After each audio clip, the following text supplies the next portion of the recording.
Courrier, nous stressons. Un podcast qui parle de stress et d'émotions. Ces réactions-là dont nous aimerions bien souvent nous débarrasser, pouvoir contrôler, en tout cas ne plus subir et mieux maîtriser. Ce podcast, c'est pour nous proposer de poser un autre regard sur ces mécanismes naturels et de modifier notre rapport avec notre propre stress, nos propres émotions et aussi avec celui et celle des autres. Je m'appelle Karine Agnès, je suis accompagnante en thérapie brève. J'accompagne des femmes et des hommes dans leur changement et leur transition de vie. Ce sont souvent des moments, des situations, des périodes dans la vie où il est justement question d'émotions. Bienvenue sur ce podcast, bonne écoute.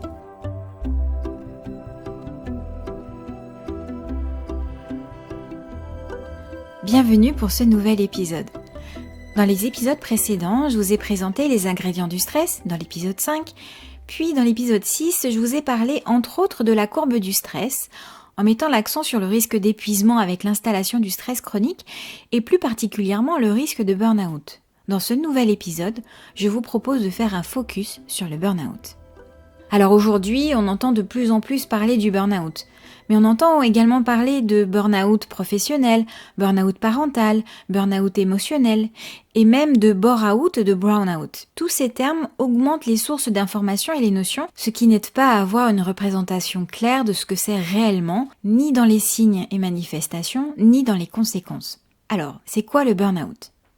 Dans cet épisode, je parle du burn-out dit professionnel et je m'appuie sur l'approche de Marie Peset qui est entre autres l'autrice du livre Le burn-out pour les nuls et fondatrice du réseau Souffrance et Travail. Et je vous parlerai plus particulièrement de la notion de propagation du burn-out. Alors non, il ne s'agit pas d'une quelconque contagion d'une maladie appelée burn-out d'une personne à une autre. Le burn-out n'est d'ailleurs pas une maladie mais un syndrome. C'est un ensemble de symptômes. La propagation du burn-out fait référence justement à comment le burn-out s'installe, se développe progressivement chez une personne. Les symptômes peuvent commencer par de petites modifications auxquelles la personne ne prête pas vraiment attention et s'adapte. Tout est question d'adaptation. Cela me fait penser à l'allégorie de la grenouille qui ne savait pas qu'elle était cuite. Ce conte est présenté et commenté par Olivier Clerc dans son livre du même nom, La grenouille qui ne savait pas qu'elle était cuite et autres leçons de vie. Ce conte parle d'une grenouille qui nage tranquillement dans une marmite remplie d'eau froide. Un feu est allumé sous la marmite. L'eau se réchauffe progressivement. La grenouille trouve cela agréable et continue de nager. La température devient même idéale. Puis l'eau continue de chauffer et la grenouille continue à nager même si elle commence à avoir un peu moins d'énergie. Elle ne se rend pas compte du danger qui la guette. La température de l'eau continue encore à augmenter, la grenouille commence à trouver cela désagréable, elle s'affaiblit, mais supporte la chaleur. Et cela continue, encore, jusqu'à ce que l'eau devienne trop chaude, la grenouille est cuite. C'est quoi le rapport entre cette grenouille et le burn-out ? Comme la grenouille qui s'adapte à l'augmentation progressive de la température de l'eau jusqu'à se mettre en danger, nous nous habituons et nous adaptons à nos environnements, à des situations, à nos symptômes de stress et autres maux. Parfois, nous tentons de tenir coûte que coûte, et c'est comme cela que nous pouvons arriver au burn-out. Par ailleurs, si je fais le parallèle entre ce conte de la grenouille et le burn-out, c'est aussi par rapport à l'environnement. Dans le conte, on voit bien qu'il y a la température de l'eau qui augmente et que c'est pas la grenouille qui s'agite de trop toute seule. Et pour le burn-out, en revanche, on entend et on lit encore souvent qu'il s'agit de l'épuisement qui touche des personnes surinvesties dans leur travail. Même la définition de l'OMS, qui date de 2019, donc avant la pandémie et certaines prises de conscience, analyses et études sur la santé et le bien-être au travail, le rapport au travail, les conséquences des conditions de travail, etc. Donc l'OMS caractérise le burn-out comme un syndrome résultant d'un stress chronique au travail qui n'a pas été géré avec succès, laissant ainsi entendre que l'unique responsabilité revient à la personne qui n'aurait pas su gérer son stress. Aujourd'hui, il est enfin admis que le burn-out prend sa source dans l'environnement de travail et qu'il est le résultat d'une interaction et d'une rencontre entre des facteurs organisationnels et des facteurs individuels. Et enfin, si je fais le parallèle avec ce conte, c'est parce que la grenouille finit mal dans la marmite d'eau et que le burn-out entraîne également de graves séquelles. Le burn-out s'installe donc progressivement dans la durée et ses conséquences sont importantes et peuvent laisser des séquelles substantielles tant sur les plans physiques qu'émotionnels, cognitifs et relationnels. Et donc il me semble essentiel d'en connaître les signes pour stopper le processus avant qu'il ne soit trop tard. Et c'est pour cela que je voulais vous parler du test de propagation du burn-out. Vous pouvez le retrouver sur le site du réseau Souffrance et Travail, je vous mets les références dans la description de l'épisode. Alors il ne s'agit pas d'un test de personnalité ou d'un autotest chiffré pour dire à quel degré du burn-out vous en êtes. Il s'agit d'affirmations listées dans 10 grands chapitres qui sont les 10 grandes étapes dans le temps de l'installation du burn-out. Au fur et à mesure où vous avancez dans le document et les affirmations, vous découvrez la progression de symptômes physiques, psychiques, émotionnels, de comportements, leur apparition, leur évolution et leur impact sur la vie quotidienne et les relations. Vous suivez ainsi le cheminement de l'épuisement vers l'effondrement. Ce test est un outil qui permet de prendre conscience des signes qui doivent alerter, que ce soit pour vous-même ou pour une personne de votre entourage. Et c'est aussi un outil qui permet de se positionner, de savoir où on en est et les étapes suivantes si on fait rien. La toute première étape fait référence à la manière de travailler. Dans les affirmations, vous pouvez trouver par exemple « Vous aimez votre travail et vous ne comptez pas trop votre temps et votre investissement » ou bien « Les valeurs du travail bien fait, de l'engagement, de l'utilité sociale sont ancrées en vous par votre éducation familiale ou par des expériences de vie qui vous en ont démontré l'importance. » Ou bien encore « Vous êtes un bon petit soldat, vous participez au travail collectif de votre entreprise et votre institution, vous êtes fier d'en être, la renommée de votre employeur fait un peu la vôtre. » Et ensuite, il y a la deuxième étape, qui est la surchauffe et les premières contradictions et impasses que l'organisation du travail se retourner contre celui qui ne sait pas s'organiser ou hiérarchiser ses tâches. Vous voyez là déjà qu'il y a bien l'organisation du travail qui est en jeu. Ici, je vous énonce la liste complète des affirmations car je la trouve vraiment significative de l'évolution progressive qu'on peut rencontrer dans sa situation professionnelle. Les voici. Vous savez que depuis quelque temps, vous manquez d'effectifs, de moyens et de temps pour faire votre travail, mais vous faites avec. Depuis quelque temps quand même, vous ressentez de plus en plus de difficultés pour accomplir tout votre travail. Vous rentrez chez vous soucieux, soucieuse de ne pas être à jour, en sachant que ce qui n'a pas été fait aujourd'hui va se rajouter à la charge de demain. Vous ne dormez plus vraiment sur vos deux oreilles. Vous essayez, quand c'est trop difficile, de faire remonter vos difficultés auprès de votre encadrement, mais il vous répond que c'est comme ça et qu'on ne peut pas faire autrement, que c'est temporaire, un simple coup de collier à donner. Comme ça dure, vous en reparlez, et là on vous répond que vous devez mieux définir vos priorités, hiérarchiser vos tâches. Du coup, vous vous sentez bien seul. Avec le discours qu'on vous renvoie, vous avez l'impression de ne pas être à la hauteur de ce qu'on attend de vous. Vous vous dites que c'est vous qui n'en faites pas assez, ou pas assez bien. Vous commencez à vous sentir coupable de ne pas y arriver. Vous avez un peu peur pour votre boulot. Vous décidez donc de faire des efforts pour vous mettre à jour. Vous arrivez plus tôt, vous restez plus tard, vous poussez la machine. Vous travaillez chez vous, le soir, les week-ends. Mais même avec tous ces efforts, vous n'arrivez pas à vous mettre à jour. Ça, c'était l'étape 2, la surchauffe. L'étape 3 identifiée dans le test de propagation, c'est le stress chronique. Au bout de 6 mois de stress continu, l'organisme est entamé dans toutes ses fonctions.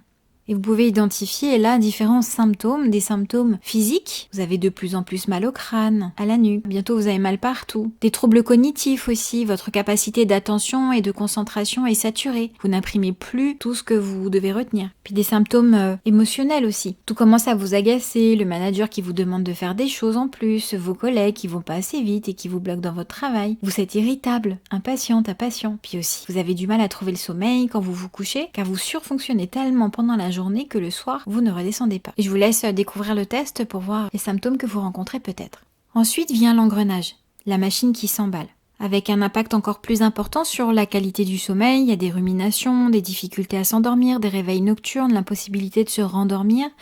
Vous vous sentez de plus en plus épuisé. Plus vous êtes épuisé, plus vous avez des difficultés de concentration, vous oubliez les mots de passe, vous cherchez vos mots, vous faites de plus en plus d'erreurs au travail.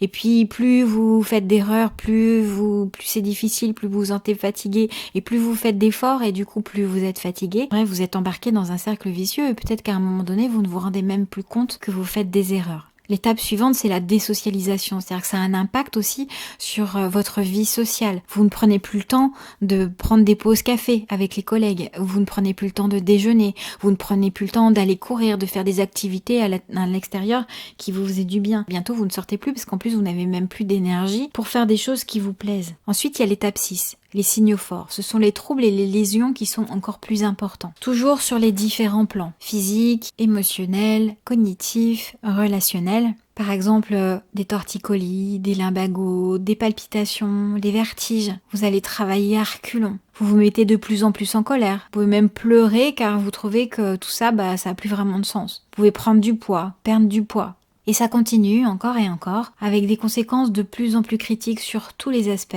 jusqu'à l'effondrement. Certaines personnes ne sont plus capables de fonctionner et se retrouvent hospitalisées car toutes les fonctions de l'organisme sont épuisées, dépassées. C'est pour ça qu'on parle de burn-out, tout est cramé. L'adaptation, c'est une grande capacité que nous avons en tant qu'être humain et les mécanismes de stress et des émotions sont faits pour ça, pour que nous puissions nous adapter à notre environnement ou aux situations et faire que notre espèce est encore présente aujourd'hui. En revanche, il arrive qu'on s'adapte au-delà de nos limites. Et il est souvent difficile d'arrêter le processus quand on est arrivé au moment de l'engrenage où la machine s'emballe et pour plein de raisons différentes qui sont propres à chaque personne. Ça peut être le déni de la situation professionnelle dans laquelle on est, ça peut être un déni de notre état réel, on peut aussi se culpabiliser de ne pas arriver à faire face et donc à redoubler d'efforts. On peut ne pas avoir conscience de la gravité de certains symptômes et aussi on peut avoir plein de peurs. La peur de parler, peur de demander de l'aide, peur de passer pour quelqu'un de faible, peur des conséquences professionnelles aussi, on peut avoir peur de perdre son travail, sa situation. En revanche, il existe un indicateur, un signal à ne pas ignorer et à prendre en considération quelle que soit notre situation, c'est la fatigue. En effet, la fatigue elle a pour but de nous inviter à ralentir et à nous mettre au repos. C'est un mécanisme de protection pour pouvoir recharger les batteries et préserver notre organisme. Je vous partage ce qu'en dit Marie Peset. La dépense d'énergie, elle n'a qu'un but, conserver l'équilibre de la vie, nous permettre de vivre des intérêts sans toucher à notre capital santé. Le travail de l'homme obéit aux mêmes lois de la thermodynamique et va s'ajouter à la dépense d'énergie nécessaire au maintien des fonctions vitales. La fatigue est l'échec temporaire ou permanent de l'effort d'équilibrer les forces du sujet avec les contre-forces de son milieu. Si la période de récupération ne succède pas à la dépense d'énergie, le bilan d'énergie devient rapidement déficitaire et peut aboutir à l'apparition de lésions irréversibles. En d'autres termes, c'est indispensable de se reposer pour pouvoir conserver un équilibre et ne pas être en déficit pour ne pas entamer son capital vital, son capital de santé. Et donc ce qui est important à retenir également, c'est quand le repos ne repose plus, il est urgent d'agir. Je voulais faire cet épisode sur le burn-out, il y en aura peut-être d'autres, parce que le reconnaître et lutter contre, en faisant de la prévention notamment, me tiennent à cœur depuis longtemps. Et aujourd'hui, il arrive souvent quand des personnes me contactent pour de la gestion du stress, qu'elles arrivent en première séance avec comme demande de trouver des outils pour mieux réussir à gérer leur stress et à faire face à la pression au travail. Et quand je les questionne sur leur quotidien, il est fréquent qu'elles me racontent des conditions de travail mais complètement délétères. Et pourtant, ces personnes, elles se sentent responsables à ne pas réussir à supporter leur contexte et à devoir faire encore plus d'efforts. Et je trouve pas ça normal, je trouve ça injuste. Pour conclure, un chiffre et une citation. Le chiffre, 2,5 millions de personnes. C'est d'après une étude réalisée en 2022 par OpinionWay pour le cabinet Empreinte Humaine, 34% des salariés seraient en burn-out, dont 13% en burn-out sévère, soit 2,5 millions de personnes. La citation, elle vient du site Souffrance et Travail et elle dit « Le burn-out est appréhendé comme un drame de l'insuffisance individuelle alors qu'il relève d'une pathologie sociale, voire de civilisation. » Et vous, est-ce que vous savez où vous en êtes? Vous sentez-vous fatigué? Est-ce que ça dure depuis longtemps?